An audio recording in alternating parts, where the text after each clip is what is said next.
后来行政院长苏贞昌早起到立法院备询的时阵，搁来抢国民党的党主席朱立伦，讲这个朱立伦甲美国猪肉讲是小猪肉、毒猪肉，讲这种的讲法是会大大影响到台湾甲美国的关系。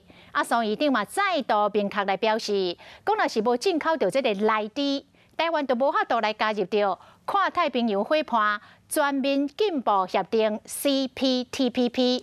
结果是去予国民党的立委杨庆英甲反呛讲，反内猪并无代表是反美国猪，请政府的消息一定要正确。 讯息一定要正确，来猪等号美猪吗？国民党的立委杨庆英点名，就是总统4个公投的宣传影片，其中一个无同意后壁接反美猪。美国有含莱克多巴胺的猪肉，而不是等号美猪。就是美国的猪肉。国民党说不要再闪了啦。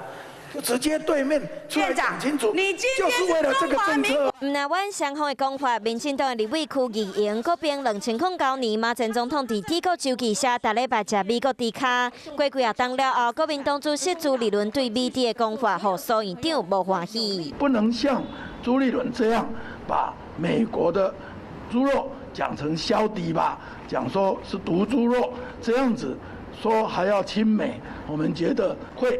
大大的影响台湾跟美国之间的关系。说如果没有进来猪，我们会进不了 CPTPP。一定的，是不是？对，是不是？对。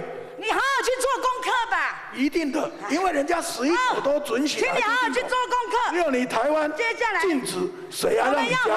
苏贞昌唔那是爱应征反内猪公投，立委嘛甲追问电价问题。我们的电价在你的任内会不会涨？电力很重要。 电价其实是很辛苦，请你针对本席的问题，请你不要反对3阶外推。